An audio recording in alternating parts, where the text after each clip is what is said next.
Ikatlong araw, magmula noong umakyat ang mga estudyante na nag-hiking sa bundok ng San Narciso, ay napasugod na lahat ng mga magulang sa Saverville College at hinahanap na ang kanilang mga anak.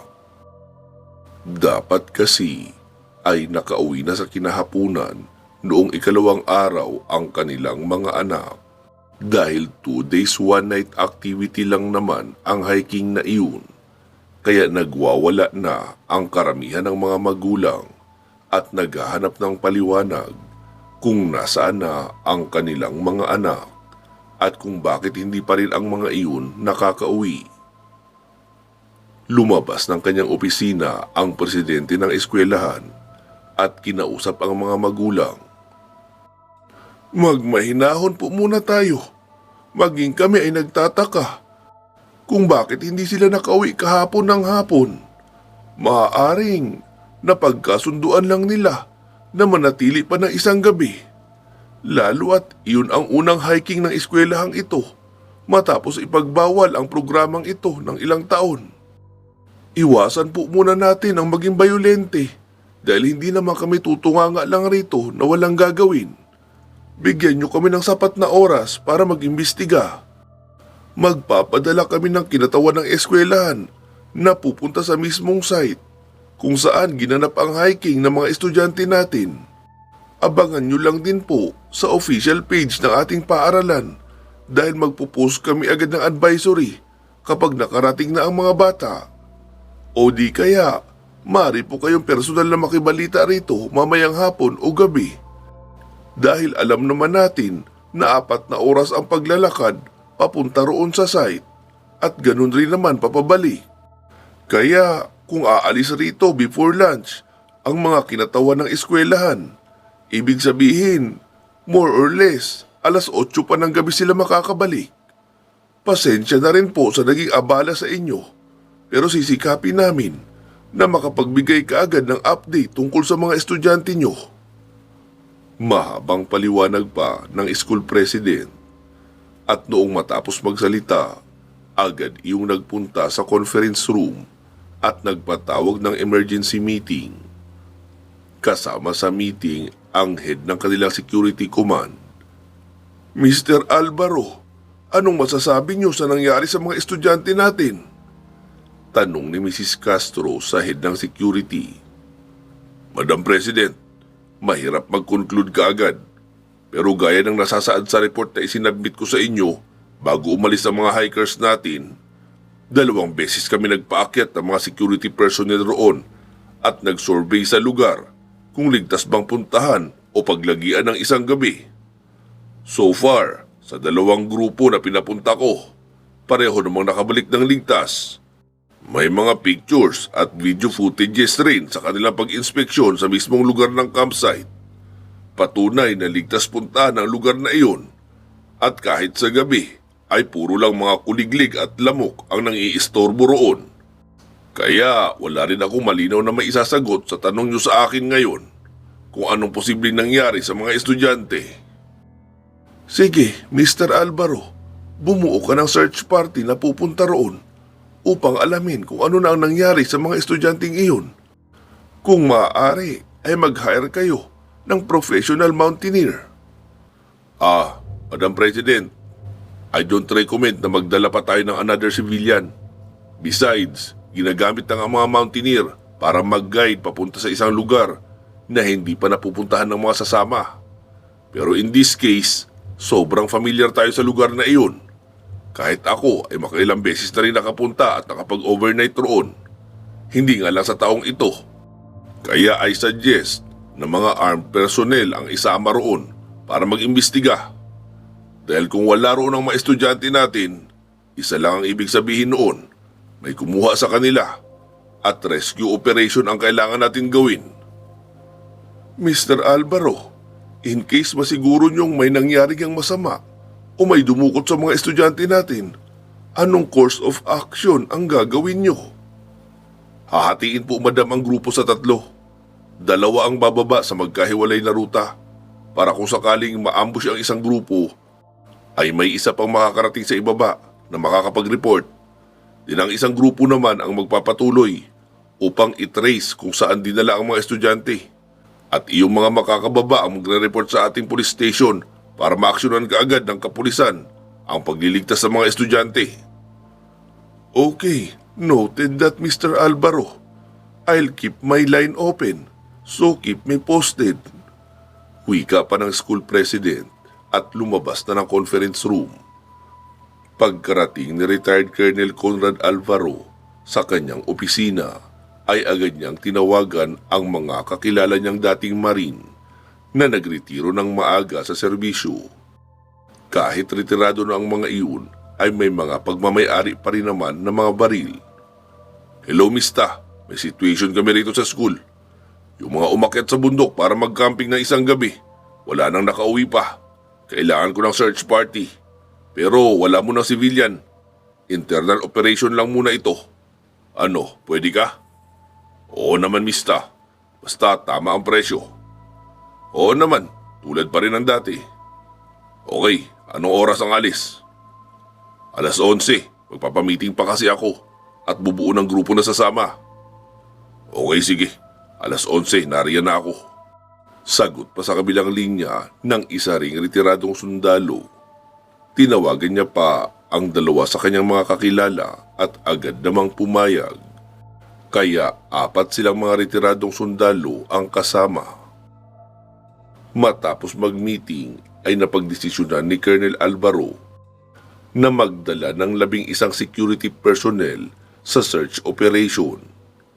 Sumapit ang 11:00 ng umaga. Kumpleto na ang grupo. Hinatid sila ng school bus sa bahagi ng kalsada kung saan naroon ang pinakamalapit na ruta papaakyat sa bundok. Lahat ng kasama ay armado ng kanilang mga service firearms at may dala ring mga itak. Noong ready na ang lahat ay sinimulan na ang pag-akyat. Hinati rin sa 3 ang kanilang grupo para kung magkagulo ay alam kung kanino sasama. Tahimik at mabilis ang kanilang mga lakad papaakyat. Lahat malikot ang mata na nagmamasid sa paligid. Sa tuwing may kakaibang pagkilos, ay nakaposisyon na agad ang mga dating sundalo, lalo at may dala silang mahahabang kalibre na mga armas. Makalipas lang ang 3 oras na paglalakad, ay narating na nila ang campsite. Mas maiksi kasi ang oras ng kanilang pag-akyat, gawa ng mabilis ang kanilang mga lakad at seryoso. Pagkarating roon, ay nanlumo ang mga gwardya ng paaralan noong makita ang mga nagkagulong kagamitan ng mga estudyante. Halos lahat ng backpack ay naroon. May punit ang mga tent at may bahid ng dugo. Isang palatandaan na may nangyari talagang hindi maganda. Mista, paano ang gagawin natin rito? E di hahanapin natin ang mga estudyante at ililigtas. Ganito ang gagawin natin, Mista. 4 lang ang bababa. Sa dami ng bakas ng paa na nakapalibot rito at sa gulo ng lugar, ibig sabihin marami ang mga rebelding nagpunta rito. Kailangan natin ng sapat na tao na lalaban para mailigtas ang mga estudyante. Magpapababa tayo ng 4 na gwardya na magre-report sa pulisya, pero 2 pares sila na tig-2. Magkahiwalay ang ruta pa ibaba. Okay, sige. Ferrer at Natividad, kayo ang magkasama. Bumaba na kayo at sa normal na dinaanan natin kayo dumaan. Kayo naman, Navarro at Bailon. Kayo rin ay bababa. Dito kayo dumaan sa kabila. Iyong daan, nasa may malapit sa palengke ang bagsak. Mas malayo ang ruta nyo, kaya bilisan nyo ang paglalakad. Pagkarating nyo sa bayan, ang una nyong gawin ay mag-report muna kay Madam President para siya ang kasama nyo na magre-report sa pulisya. Malinaw ba? Yes, Colonel. Sige, magsialis na kayo. Kayo naman mga natira. Maghahati tayo sa 2 grupo. Isang grupo na 5 at isang grupo na 6 dahil 11 tayong naiwan. Mista, alam nyo na ang daan? Oo, Mista. Base sa bakas ng mga paa, ay papunta rito ang karamihan. May mga bakas na nakapaalang at may bakas rin na mga nakasapatos. Kaya siguradong narito sila sa direksyong ito. Nagsimula na nga sa pag-akyat ang 2 grupo. Bagamat dalawang grupo sila, hindi naman sila magkasabay. Nauuna ang grupo ni Colonel Alvaro na 5 ang miyembro at kasama na siya roon. Sinusundan lang nila ang bakas ng mga paa sa lupa. Samantala, walang kaalam-alam ang grupo na habang naroon sila nagche-check ng campsite ay may 2 aswang rin ang nakamasid sa kanila. Nasa magkabilang direksyon nakatago ang dalawa, kaya kahit mamataan man nila ang isa sa mga iyon, may isa pa rin na makakapagsumbong sa mga pinunong aswang. Noong masiguro na ng mga aswang na papunta sa kuta nila ang direksyon ng mga dayong dumating, agad na silang nagsitakbo upang mag-report sa kanilang pinuno. Pasado 4:00 ng hapon, nagsimula ng makaramdam ng pagod ang dalawang grupo, lalo at paakyat ang daan at masukal. May baon naman silang dilata at biskwit, pero wala pang utos sa kanila na pwede na silang kumain. Kaya tuloy-tuloy lang sa paglalakad ang mga namumuno ng mga sundalo. Tanging ang pag-inom lang ng kaunting tubig ang kanilang nagiging pahinga. Hanggang sa unti-unti nang dumidilim ang paligid, kumapal ang maitim na ulap sa kalangitan at dahan-dahang pumapatak ang maninipis na ulan. Nakaramdam na ng takot ang mga gwardya na kasama ng 4 na mga sundalo. 5 oras na silang naglalakad. Masakit na ang kanilang mga paa at nanghihina na sa gutom. Idagdag pa na may kakaiba silang hinala sa mga kumuha sa mga estudyante dahil nakapaalang ang karamihan at nakita nila na may tulis ng kuko ang dulo ng mga daliri sa paa, base na rin sa makikita sa malalim na bakas sa lupa. Sa kabilang banda o sa grupo ng mga aswang ay mabilis nakapag-report sa kanilang pinuno ang 2 aswang na nagbabantay sa campsite. Napangiti naman ang kanilang pinuno at sinabing, "Mga kasama, maghanda kayo. May mga paparating rito sa teritoryo natin. Ilang taon na rin na hindi tayo sumasabak sa sagupaan. Panahon na para gamitin natin ang ating kakayahan sa pakikipaglaban. Kahit papaano ay laman tiyan rin naman ang mga darating. Walang ititirang buhay. Mag-iingat rin kayo dahil hindi sila katulad nitong mga estudyante na mga takot at walang laban. Iyong 11 paparating ay may mga dalang baril. Pero alam naman natin na kaya nating gumaling sa bala nila. Pero kapag napuruhan tayo ay maaari tayong manghina at maputulan ng ulo. Kaya kailangan nyo pa rin ang mag-ingat. Pero huwag kayong mag-alala, kayang-kaya natin sila. 11 lang sila. Mahigit 50 naman tayo. Mukhang umaayon sa atin ang ating bathala dahil ibinigay sa atin ang ulan at kadiliman para mas maging madali sa atin ang ating pagsalakay. Kaya sige na, bumaba na kayong lahat at simulan ang kasiyahan. Ang karne ng mga papaakyat ngayon ang ihahanda natin sa ating maliit na piging mamayang gabi. Isang pasasalamat sa biyaya ni Bathala na pinadalhan tayo ng makakain rito sa gitna ng kabundukan." Wika pa ng pinuno at agad nagkaingay na sa isang kuweba lahat ng mga aswang. Samantala sa grupo nila Colonel Alvaro ay dinig nila ang eko ng mga hiyawan ng mga aswang. Mas lalong nanginig ang tuhod ng mga gwardyang kasama. Sabi ng isang gwardya, "Part, hindi na maganda ang kutob ko rito. Hindi mga pangkaraniwang rebelde ang kumuha sa mga estudyante, kundi mga aswang." "Oo nga, Part. Sa tingin ko, tunog talaga ng mga aswang ang hiyawan na yan. Anong gagawin natin, Part?" "Hindi ko rin alam, Part eh. Pero hindi na tayo pwedeng umatras.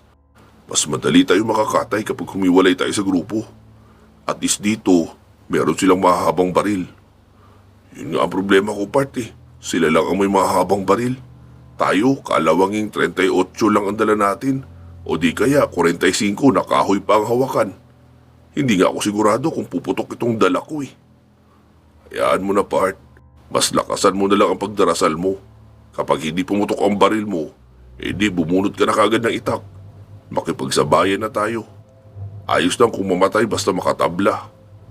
Ano ba yung pinagsasabi mo, Part? Hindi pa ako handang mamatay, no? Kakasagot lang sa akin ni Vivian eh. Ni hindi pa nga ako nakaka-score.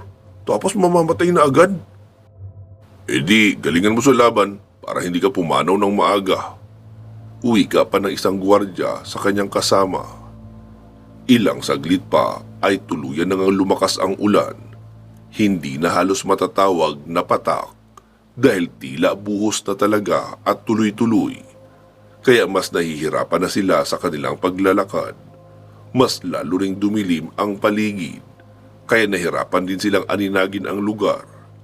Hanggang sa mapansin na lang nila na naggagalawan na ang mga talahib at mga halaman sa paligid. Maging ang mga sanga ng mga puno ay tila may mga unggoy na naglalaro dahil sa galaw ng mga iyon, kasabay ng paglalaglagan ng mga dahon. Nasundan na iyon ng alingaw-ngaw ng mahahabang baril noong 4 na dating sundalo at nagsimula ng bumaril sa mga paparating na mga aswang. Halos mabingi ang mga gwardiya sa ingay ng mga baril. Hindi na rin nila malaman kung saan haharap dahil tila sa lahat ng direksyon ay may paparating na mga nilalang na nakakatakot ang itsura. Nagsimula na ang mga aswang na saklutin isa-isa ang mga gwardiya. Lumaban naman ang mga iyon sa pamamagitan ng pagbaril, pero tila hindi yun pinapansin ng mga aswang. Baliwala lang sa kanila na tamaan ng bala, lalo kung mabababang uri lang naman ng baril ang tatama sa kanila. Ang ibang mga gwardiya naman ay hindi pumutok ang baril na dala nila, kaya itak na lang ang kanilang ginamit.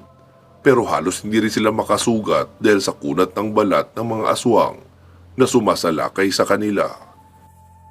Makalipas ang 15 minuto ay naghihiyawan na ang mga aswang.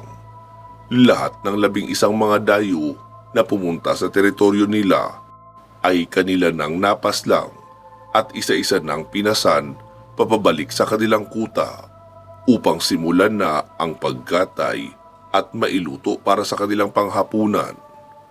Samantala, sa bahagi naman noong gwardyang bumaba, iyong dalawang dumaan sa normal na daan ay sinalakay rin ng mga aswang na nagkalat sa paligid. Iyong dalawa naman na dumaan sa mas malayong ruta ay ligtas na nakarating sa bayan. Pero dahil sa napakalakas ng pagbuhos ng ulan at mas malayong ruta ang dinaanan nila, ay mag-aalas 11 na ng gabi sila nakarating sa bayan. Agad silang sumakay ng tricycle papunta sa eskwelahan. Laking gulat ng dalawa noong maabutang halos lahat ng mga magulang ay naroon sa harapan ng eskwelahan, naghihintay ng balita tungkol sa kanilang mga anak. "Manong Guard, anong balita sa mga anak namin?" Sigaw noong isang ginang na nakapansin sa pagdating ng dalawang gwardiya. Mahahalata rin kasi nakasama sila sa mga nagpunta sa bundok dahil basang-basa sila at putikan. Pero imbis na sumagot ay tumuloy na sila sa loob ng eskwelahan. "Part, nasaan si Madam President?" "Nasa opisina niya, Part. Naghihintay ng balita sa lakad niyo." "Ano na nga palang balita? Bakit kayo lang nakabalik? Patay na ba silang lahat?" "Hindi namin alam, Part. Pero hindi magandang balita ang nangyari sa mga estudyante. Naroon ang mga gamit nila sa campsite at may mga nagkalat na dugo. Pero ni isa sa mga estudyante ay wala kami nakita. Kaya nagtuloy sina Colonel Alvaro sa paghahanap. Pinababa lang kami para mag-report. Sina Ferrer at Natividad ba hindi pa nakarating?" "Hindi naman. Bakit? Nauna ba sila sa inyo?" "Oo, dapat mauna sila sa amin. Dahil doon sila dumaan sa normal na daan. Mas malapit iyon. Dapat mga alas 7 lang ay nandito na sila. Dahil sa alas 11 na ngayon at wala pa sila. Mukhang isa lang talagang ibig sabihin noon. Mukhang wala na sila. Baka nakatay na rin sila ng mga aswang." "Sige na, Part. Tumuloy na kayo sa opisina ni Madam. Kailangan niya na ng update. Kanina pa nagwawala ang mga magulang sa harapan ng gate, oh." "Okay, sige. Pupunta na kami."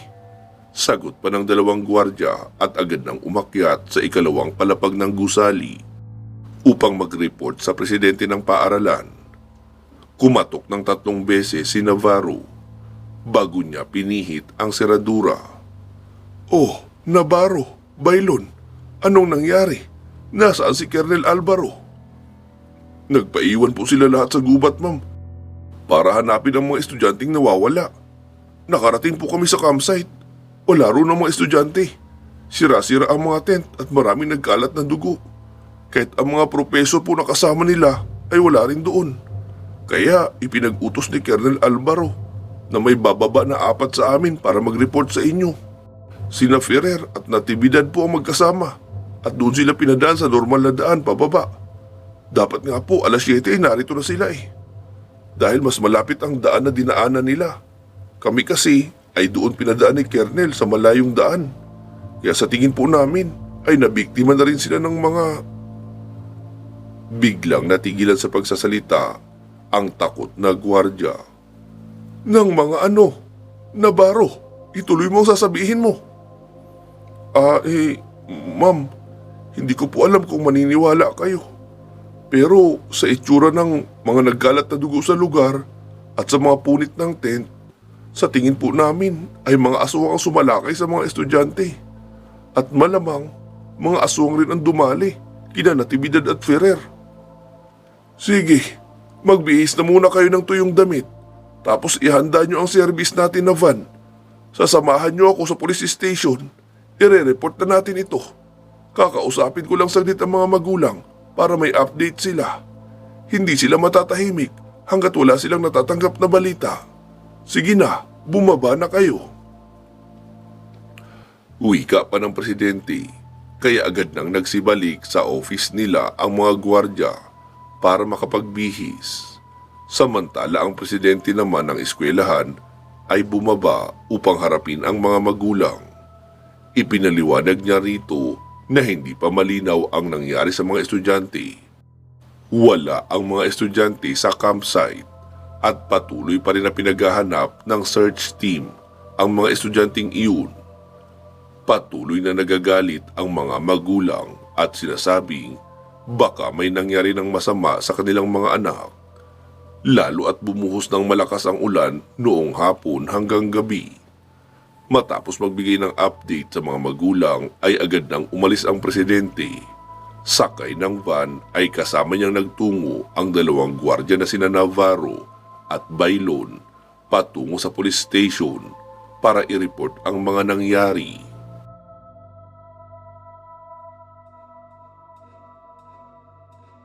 Kinabukasan, bago pa pumutok ang araw, ay nasa may gilid na ng highway ng bayan ang 6 na pulis at 6 na sundalo. Kasama ang 2 gwardya na sina Navarro at Bailon para sa search and rescue operation.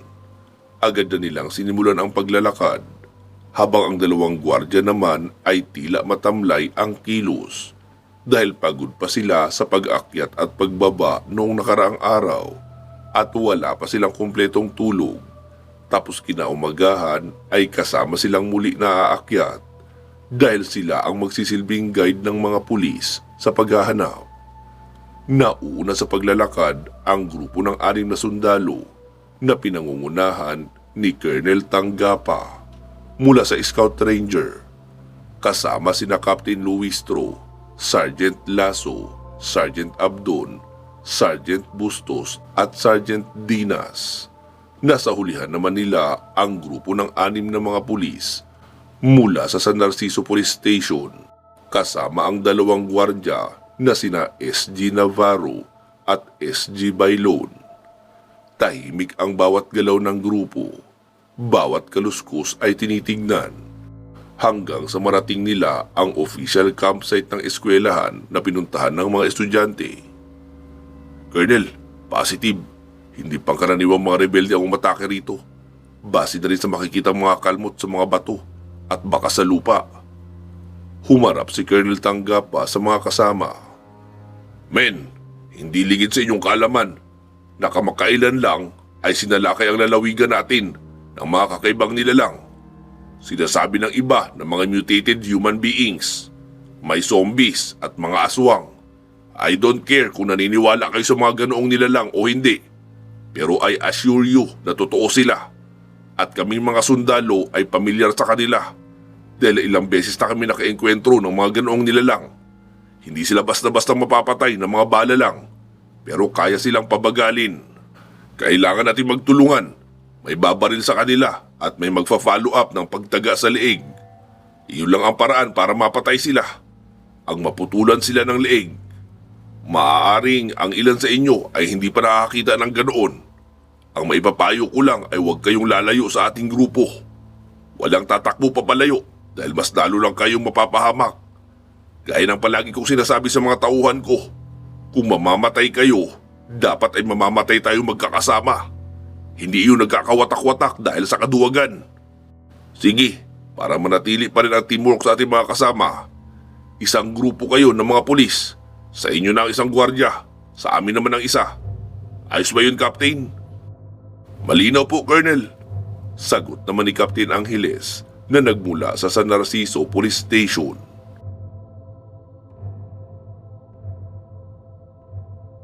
Ipagpapatuloy natin ang ating paglalakad, pero gagawa tayo ng sarili nating ruta. Kailangan natin makarating sa itaas ng bundok na iyon, tapos saka tayo iikot pababa para manggagaling tayo sa likurang bahagi ng kuwebang iyan. Naniniwala ako na sa mga kuweba sa bahaging yan, nagtatago ang mga hinahanap nating nilalang. At kung sakaling swertihin tayo, ay dyan rin natin matatagpuan ang mga nawawalang estudyante. Magpahinga muna tayo ng 30 minutes para kumain, uminom at ipahinga ang mga paa natin. Dahil pagdating sa bahaging iyon, ay aakyat tayo sa pampang para makarating sa itaas. Copy that, sir. Sagot ng lahat. Tapos naglabas na sila ng kaldero na kanilang pagsasaingan. Ang iba sa kanila ay inusisa ang mga naiwang gamit ng mga estudyante. May nakakuha ng mga tinapay, soft drinks, dilata at mga chocolates. Kaya imbis na magsaing pa, ay iyong mga dilata at tinapay na lang ang kinain nila at tinulakan ng soft drinks. Lalo at marami silang nakuha mula sa mga gamit ng mga estudyante na nawawala. Makalipas ang 30 minuto ay sinabi na ng namumuno na si Colonel Tanggapa na ipagpapatuloy na nila ang paglalakbay. Kaya kanya-kanyang pasa na ang lahat ng kanilang mga backpack at bitbit ng baril. Nagpatuloy sila sa pag-akyat, pero kagaya noong naunang grupo ay nakita rin sila ng 2 aswang na tagapagbantay. Agad nagsitakbo papauwi ng kuweba ang 2 aswang para i-report sa kanilang pinuno ang kanilang nakita. Pinuno, may biyaya na naman na paparating. 14 sila. Mas marami kaysa sa kahapon. Pero mga sundalo at mukhang mga sanay sa kagubatan. Ayos lang yan, bata. Kung sanay sila sa kagubatan ay mas sanay tayo dahil dito tayo nabubuhay. Mas kabisado natin lahat ng sulok ng kabundukang ito. Kaya sige na, magsibaba na ang kalahati sa inyo at salubungin na ang mga panauhin natin. Napakasarap naman ang buhay natin. 3 gabi na tayong may piging tuwing hating gabi dahil pinapadalhan tayo ng biyaya ng ating bathala. Kaya sige na, anihin na natin ang mga biyayang ipinapadala sa atin. Sigaw ng pinuno at agad nang nagsilabasan ng kuweba ang mga tauhan niya.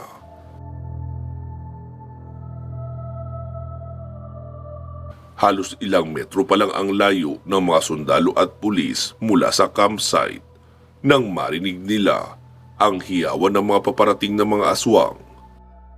Sabi kaagad ni Colonel Tanggapa, "Ready for defense position! Nandito na sila! Captain Angeles, mag-formation na lang din kayo dyan. Kalahati itak ang gagamitin, kalahati ang baril. Para may sasalubong sa mga lalapit na mapupuruhan." "Copy that, Colonel." Sagot ng kapitan na siyang namumuno sa grupo ng mga pulis. Dahil sa halos mag-aalas 10 pa lang noon, kaya naman maliwanag ang paligid at makikita ang mga paparating mula sa lahat ng direksyon. Ilang saglit pa ay nakikita na nila ang mga aswang na tumatakbo papalapit sa kanila. Meron ding mga tumatalon-talon sa mga puno na parang mga unggoy. Bago pa makarating sa lokasyon ng mga sundalo ang mga aswang, ay agad na silang nagbato ng 3 tear gas, kasunod ng 5 granada. Kaya halos umabot agad sa 10 mga aswang ang napuruhan at nadurog ang katawan noong masabugan ng granada. Sumenya si Colonel Tanggapa na maghiwa-hiwalay ng posisyon na nakapalinya dahil nasa likuran naman nila ang mga pulis, kaya walang makakaatake sa kanila mula sa likuran. Talagang halos hindi pumipikit ang mga sundalo habang bumabaril at hindi sila natataranta kapag meron ng lumalapit na aswang. Agad may 3 sumasalubong na may hawak na itak at mabilis ang kilos sa pagtaga, kaya namamatay rin ang aswang na lumalapit. Hanggang sa marinig ni Colonel Tanggapa na nagsisigawan na ang grupo ng kapulisan sa kanilang likuran. Nakita niyang tinalunan na pala ng mga aswang mula sa itaas ng mga puno ang karamihan sa mga pulis. Hindi naman makabaril ang iba dahil baka tamaan ang kasama nila. Natataranta na lahat ng pulis at nawawala na sa tamang diskarte dahil sa takot. "Move back! Move back! Bustos, Abdon, tulungan niyo mga pulis!" Agad namang pumaling sa likuran ang 2 sundalo at binanata ng pagbaril ang mga nanggagaling sa itaas, kaya napigilan ang paglapit ng iba pa.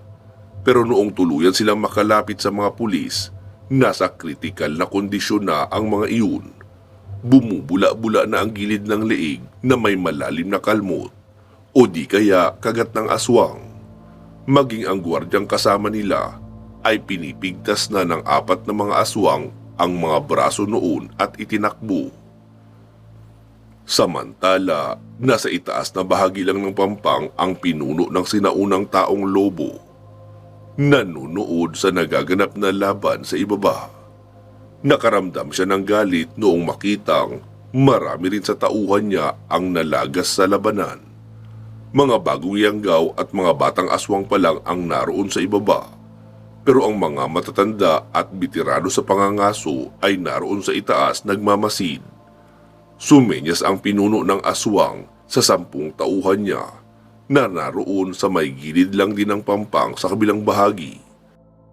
Tinanguan niya iyon na ibato na ang kanilang hawak ng mga matatabang kahoy na ginawang sibat. Hindi bababa sa 100 sibat ang nakatambak sa bahaging iyon. Ilang saglit pa ay umuulan na ng sibat sa kinaroroonan ng mga sundalo. Kahit ang mga aswang ay tinatamaan rin, sa hindi inaasahang pagkakataon ay pare-parehong tinamaan ng sibat ang mga sundalo. Nahati kasi ang atensyon nila sa pagbaril sa mga aswang nakaharap at pagtanaw sa itaas kung may paparating ba na sibat na kailangan ilagan. Maging si Colonel Tanggapa ay tinamaan rin ng malaking sibat sa tiyan at tumagos iyon sa kanyang likuran.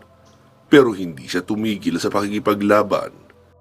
Kinuha niya ang natirang 2 granada at pinasabog. Noong pagtulungan na siya ng 6 na mga aswang na sabay-sabay na sumalakay sa kanya. Ilang saglit pa ay tahimik na ang ibabang bahagi. Wala nang maririnig na putok ng baril o sigaw ng mga sundalo. Kaya ipinag-utos na ng pinunong aswang na hakutin na lahat ng bangkay sa ibaba. Kasama na ang bangkay ng mga namatay nilang kasamang aswang. Dahil kasama rin nila iyong kakainin.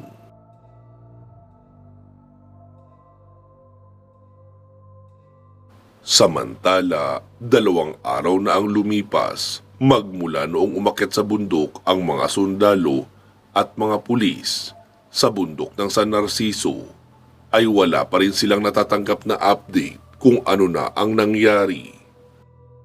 Dumagsa ang mga magulang noong mga estudyante sa presinto upang magdemand ng resulta sa investigasyon. Sinabi kasi ng presidente ng eskwelahan na wala na silang magagawa sa kasong iyon dahil nagpadala na sila ng malaking search party sa bundok. Kasama na ang karamihan ng kanilang mga gwardya, pero wala nang nakabalik, kaya ipinauubaya na nila sa otoridad ang pag-handle ng investigasyon. Dahil sa dami ng mga nagrereklamo at mga nagwawalang magulang, ay naibalita na sa radyo at telebisyon ang nangyari. Hapon noon, nang magpunta si Chief Dencio Rivera sa opisina ni Mayor Vicente Villalobos. Mayor, nagkakagulo na sa presinto. Sa ngayon, hindi ko na alam kung ano pang gagawin ko sa kasong ito. Magre-request na ba ako ng tulong sa Regional Command ng Philippine Army para magpa-imbestiga rito? Anong magagawa ng mga sundalo na naroon sa Regional Command na hindi magagawa noong 6 na sundalo at 6 na pulis na umakyat sa bundok? Hindi, magre-request tayo ng mas marami pang sundalo, Mayor. 1 batalyon. Nako, siguradong madi-disapprove lang yan. Hindi magpapadala ng 1 batalyong sundalo sa isang location na hindi confirm ang presence ng totoong kalaban. Masasayang lang ang effort mo. Anong gagawin ko, Mayor? Sige, bumalik ka sa presinto at sabihin mo sa mga taong nagwawala roon na nag-request ka ng elite team na siyang pupunta sa gubat para mag-imbestiga. At kung matapang talaga sila at hindi na makapaghintay, di sige, sila na umakyat roon. Kaysa naman ang mga pulis at mga propesor sa eskwela na sinasaktan nila sa paghahanap ng kasagutan sa kanilang nawawalang mga anak. Di sila na umakyat. Matapang sila eh. Ako na muna mag-handle sa kasong ito. Babalitaan kita. I need at least 3 days. Sigurado ka dyan, Mayor? Sino pong uutusan nyo? Kung hindi pulis o sundalo. At kung hindi nga nakabalik ang mga sundalo at pulis na pumunta, sa tingin mo, in 3 days ay mabibigyan ka ng positive result ng mga sibilyan na uutusan mo? Sabi naman ni Mayor Vicente, gusto mo bang sagutin ko pa yung tanong mo? O sisimulan mo nang asikasuhin ang problema mo? Sorry po, Mayor. Sige po, alis na ako. Wika pa ng hepe ng pulisya at umalis na. Noong mag-isa na lang si Mayor Vicente ay kinuha niya ang kanyang cellphone at may i-denial na numero. Hello, Dad. Bakit? Joaquin, nabalitaan mo na ba ang tungkol sa mga nawawalang estudyante? Yes, Dad. Kausapin mo si Nalino. Makiusap ka na sila na ang gumawa ng solusyon sa problemang ito. Marami lang ang masasawi ng mga pulis at sundalo kung sila pa rin ang ipapadala natin roon. Mabuti at narito pa si Nalino. Kayang-kaya nila ang kasong ito. Okay po, Dad. Balitaan ko kayo. Ako na mismo ang pupunta kay Nalino para makiusap.